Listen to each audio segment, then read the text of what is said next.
Hello students, welcome to my channel edition world.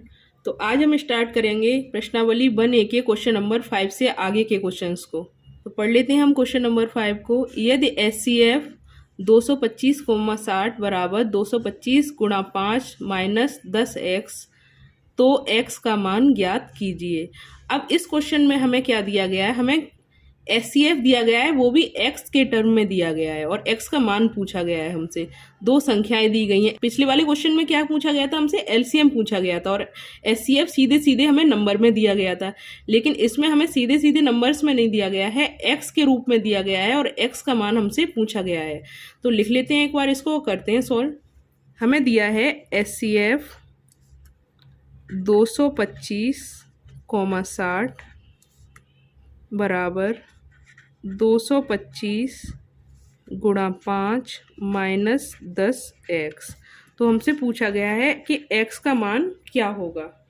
इस तरह के केस में हम सबसे पहले क्या करेंगे, हमारे जो दो नंबर दिए गए हैं उनके हम अभाज्य गुणनखंड कर लेंगे।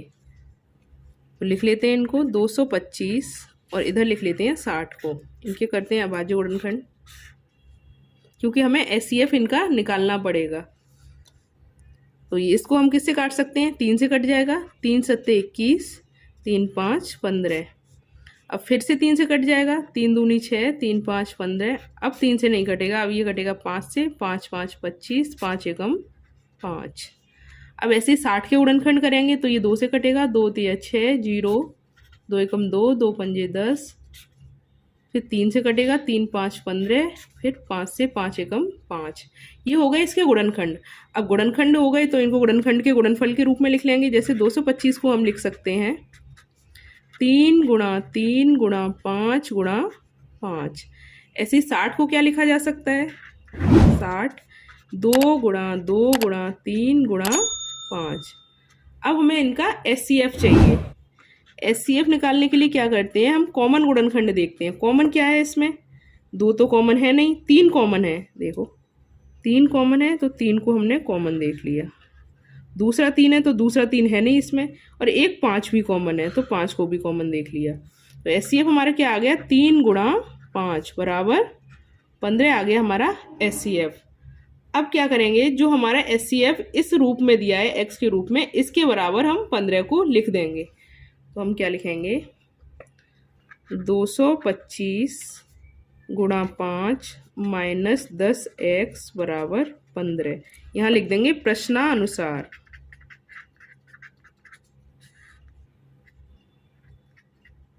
क्योंकि ये क्वेश्चन में ही दिया गया है और क्योंकि ये हमें क्वेश्चन में HCF दिया गया है, ये हमने HCF निकाला है।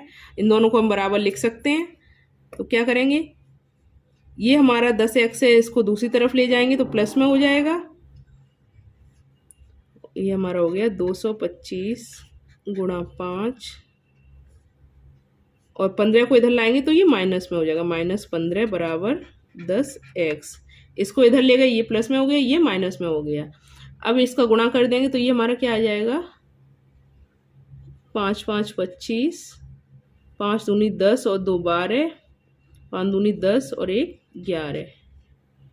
ये हमने गुणा कर लिया, ये आ गया 1125 माइनस 15 बराबर 10x। 1125 में से 15 गई, हमारे बचे 1110 बराबर 10x। हम क्या लिख सकते हैं, 10x बराबर 1110। एक जीरो से एक जीरो कट गया तो x बराबर 111। ये आ गया हमारा x का मान, यही हमसे पूछा गया था। तो ये हो गया क्वेश्चन नंबर 5 का सॉल्यूशन। बढ़ते हैं अगले क्वेश्चन नंबर 6 की तरफ। तो पढ़ लेते हैं क्वेश्चन नंबर 6 को। इसमें दिया है यदि HCF 120,225 बराबर 15 तो LCM 120,225 ज्ञात कीजिए। ये क्वेश्चन सेम क्वेश्चन नंबर 4 की तरह है, बस इसमें क्या हुआ है, संख्या चेंज कर दी गई है। इसमें दिया है दो संख्याएं हैं 120 और 225, इनका HCF हमें 15 दिया है, तो इन्हीं संख्याओं का हमसे LCM पूछा गया है। तो इसके लिए हम फॉर्मूला लगा देंगे कि दोनों संख्याओं का जो गुणनफल है वो इनके HCF और LCM के गुणनफल के बराबर होता है। तो लिख लेते हैं एक बार इसको। इसमें दिया है HCF 120,225 बराबर 15। तो हमसे पूछा गया है LCM। 120,225 ये हमसे पूछा गया है। फॉर्मूला पता है कि दो संख्याओं का गुणनफल या दो संख्याएं हमारी हैं ए और बी, इनका गुणनफल इनके एचसीएफ और एलसीएम के गुणनफल के बराबर होता है। तो संख्याएं क्या है हमारी 120 गुणा 225 बराबर, और एचसीएफ कितना दिया है हमें 15, एलसीएम हमसे पूछा गया है। तो 15 को हम दूसरी साइड लेके जाएंगे तो ये भाग में चला जाएगा। हम लिख लेंगे एलसीएम बराबर 120 गुणा 225 बट्टे 15। अब इसको काट देंगे। वैसे तो छोटी छोटी संख्याओं से भी काटते हैं। अगर आपको 15 का पहाड़ा याद हो तो 15 अट्ठे 120, और 8 का गुणा 225 में कर देंगे। 8 गुणा 225 कितना आ जाएगा, 8 पंजे 40, 8 दूनी 16 और 4 20, 8 दूनी 16 और 2 18, 1800। ये आ गया इसका एलसीएम, यही हमसे पूछा गया था। तो ये हो गया हमारा क्वेश्चन नंबर 6 का सॉल्यूशन। बढ़ते हैं अगले क्वेश्चन नंबर 7 की तरफ। इसमें दिया गया है नीचे दी गई आकृति में x तथा y के मान ज्ञात कीजिए। ये एक ट्री दिया गया है, इसे वृक्ष गुणनखंड मेथड कहते हैं, वृक्ष गुणनखंड विधि, ट्री मेथड। तो इसमें क्या है, एक इस तरह से एक कोई ट्री है जिसमें से शाखाएं निकल रही हैं, एक ये शाखाएं निकल रही हैं। तो इसको हम करते हैं सॉल्व। क्वेश्चन नंबर 7, इसमें एक ट्री दिया गया है जिसमें यहाँ y है, इससे दो शाखाएं निकल रही हैं। एक जगह लिखा है 4 और एक में लिखा है x, और इस x से भी दो शाखाएं निकल रही हैं, एक है 3 और एक है 7। तो करते हैं इसको सॉल्व। इस तरह के क्वेश्चंस में क्या होता है कि जो हमारी शाखाएं होती हैं उनका आपस में गुणा करके जो मेन ओरिजिन होता है वहां तक पहुंचा जाता है। इसमें क्या होता है, इस तरह के क्वेश्चंस में क्या होता है कि इन दोनों का गुणा करके ये हमें मिलता है। ऐसे ही जब 3 और 7 का गुणा करेंगे तो x मिलेगा हमें, 4 और x का गुणा करेंगे तो हमें y मिलेगा, और यही हमसे पूछा गया है, x और y का मान पूछा गया है। तो सबसे पहले हम क्या करेंगे, लिख लेंगे x बराबर 3 गुणा 7, x बराबर 3 गुणा 7 कितना हो गया 21। तो x का मान हमें मिल गया 21। इसी तरह जब हम y का मान निकालेंगे तथा y बराबर 4 गुणा x, अब x का मान हम पहले ही निकाल चुके हैं, वो इसमें रख देंगे। 4 गुणा 21 बराबर 21 चौक 84। तो ये हमारा आ गया y का मान। तो हमसे x और y के मान इस क्वेश्चन में पूछे गए थे जो हमने निकाल लिए। तो ये हो गया हमारा क्वेश्चन नंबर 7 का सॉल्यूशन। बढ़ते हैं अगले क्वेश्चन नंबर 8 की तरफ। पढ़ लेते हैं एक बार क्वेश्चन नंबर 8 को। 18 और 117 के एचसीएफ को 18m माइनस 117 के रूप में दर्शाया गया है। m का मान ज्ञात कीजिए, साथ ही 18 और 117 का एलसीएम ज्ञात कीजिए। ये क्वेश्चन हमारा क्वेश्चन नंबर 5 की तरह दिया गया है, बस उसमें x दिया था और इसमें m दिया है, और बाकी नंबर्स को थोड़ा बदल दिया गया है। तो करते हैं इसको सॉल्व। क्वेश्चन नंबर 8, इसमें हमें दो संख्याएं दी हैं 18 और 117, और इनके एचसीएफ को m के रूप में दर्शाया गया है। तो हम क्या लिखेंगे, एचसीएफ ऑफ 18, 117 बराबर हमें दिया गया है 18m माइनस 117। इन्होंने हमसे पूछा है m का मान ज्ञात कीजिए, और हमें जो दो संख्याएं दी गई हैं इनका एलसीएम निकालना है। एलसीएम 18, 117 निकालना है हमें। तो इस तरह क्वेश्चंस को करने के लिए सबसे पहले हम जो संख्याएं दी हैं उनका गुणनखंड कर लेते हैं। तो गुणनखंड करेंगे, एक तो 18 का और एक 117 का। 18 का गुणनखंड 2 9 18, अब ये 2 से नहीं कटेगा, 3 से कटेगा, 3 3 9, 3 एकम 3। ऐसे ही इसका करेंगे, ये 2 से तो कटेगा नहीं, 3 से काटेंगे, 3 3 9, 2 बचे, 3 9 27, फिर 3 एकम 3, 3 3 9। अब 13 है, 13 से ही कटेगा, 13 एकम 13। इनको अब बाजू गुणनखंड के गुणनफलों के रूप में लिख लेते हैं। जैसे 18 को लिखा जा सकता है 2 गुणा 3 गुणा 3। ऐसे ही 117 को हम लिख सकते हैं 3 गुणा 3 गुणा 13। अब इनको ऐसे भी लिखा जा सकता है, 2 गुणा, क्योंकि ये 3 2 बार आया है तो 3 की घात 2, और इसमें भी 3 2 बार है तो ये लिख सकते हैं 3 की घात 2 गुणा 13। मैं इसमें एलसीएम और एचसीएफ दोनों ही निकालने पड़ेंगे, क्योंकि एचसीएफ जो दिया है वो एम के रूप में हमें दिया गया है। तो सबसे पहले हम एचसीएफ ही निकाल लेते हैं। एचसीएफ क्या हो जाएगा? एचसीएफ इसमें एचसीएफ हमारा क्या होता है, जो भी हमारे कॉमन गुणनखंड होते हैं उनकी सबसे छोटी घात का गुणनफल होता है। इसमें 3 की घात 2 कॉमन है, कितना आ गया? 3 की घात 2 कितना होता है? 3 गुणा 3 बराबर 9। ऐसे ही जब एलसीएम निकालेंगे, एलसीएम में जितने भी हमारे गुणनखंड होते हैं उनकी सबसे बड़ी घात का गुणनफल करते हैं, तो ये तो कॉमन है। या फिर हम ये कह सकते हैं 3 की घात 2, 3 की घात 2 ही है दोनों में, तो हम लिख लेंगे ये 3 की घात 2 गुणा, बाकी जो बच गया 2 गुणा 13। तो ये आ गया हमारा 3 तिया 9 और 9 दूनी 18 गुणा 13।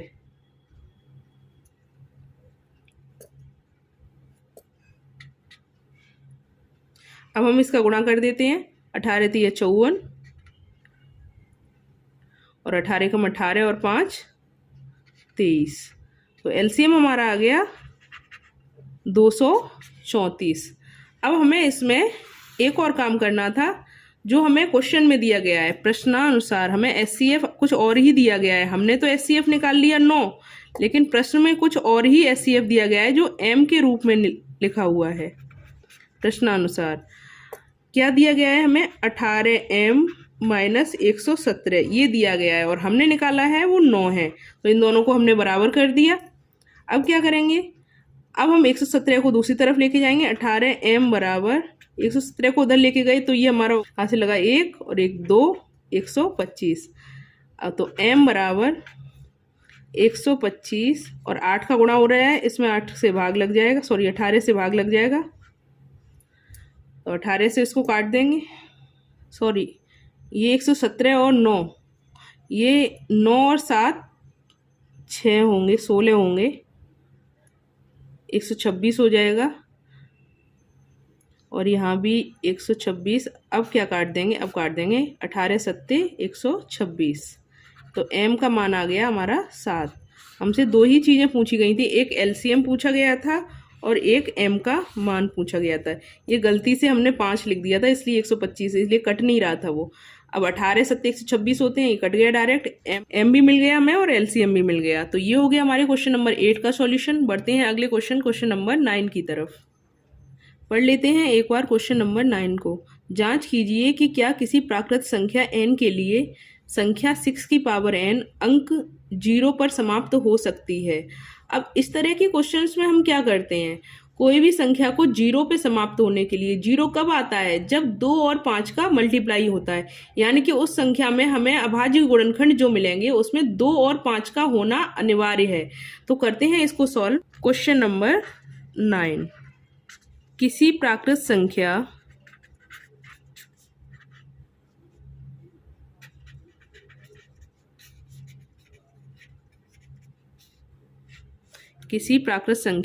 n के लिए, ये क्वेश्चन में ही लिखा हुआ है, n के लिए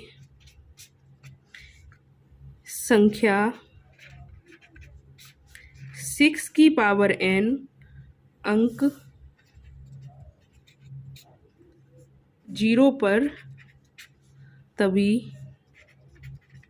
समाप्त होगी जब उसके अभाज्य गुणनखंड में 2 गुणा 5 अवश्य आए।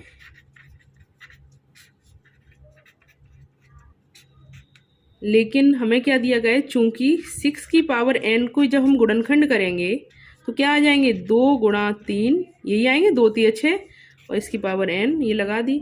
हमें क्या मिले गुणनखंड? हमें मिले 2 और 3। तो हम क्या लिख सकते हैं इसमें? अतः 6 की पावर n के 2 गुणा 3 के अतिरिक्त कोई भी अभाज्य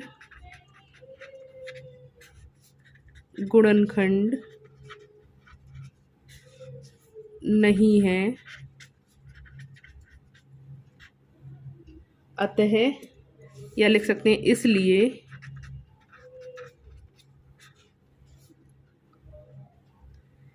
संख्या 6 की पावर n कभी भी 0 पर समाप्त नहीं होगी।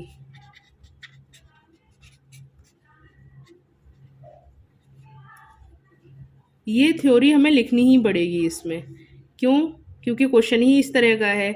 हमें क्वेश्चन में क्या बताना है, इसकी ये 6 की पावर n दिया है, इसकी जगह हमें कोई कुछ भी संख्या दी जा सकती है। जैसे दिया जा सकता है 4 की पावर n, तो गुणनखंड क्या होंगे 2 गुणा 2। अगर हमें दे दिया 8 की पावर n, तो गुणनखंड क्या होंगे 2 गुणा 2 गुणा 2। अगर मान लो 10 दे दिया होता तो होते 2 गुणा 5। अब इसमें हमारे 2 गुणा 5 आ जाते, तो ये संख्या हमारी 0 पे समाप्त हो जाती, लेकिन ये कभी भी हमारी 0 पे समाप्त नहीं होंगी। ये हो गया हमारा क्वेश्चन नंबर 9 का सॉल्यूशन। तो आज की इस वीडियो को हम करते हैं यहीं समाप्त। अब हम मिलेंगे एक नई वीडियो में नए क्वेश्चंस के साथ। तब तक के लिए आपको हमारी वीडियो कैसी लगी ये हमें कमेंट करके बताएं। अगर हमारी वीडियो अच्छी लगी है तो इसे लाइक करें, चैनल को सब्सक्राइब करें तथा अपने दोस्तों के साथ इसे ज़्यादा से ज़्यादा शेयर करें।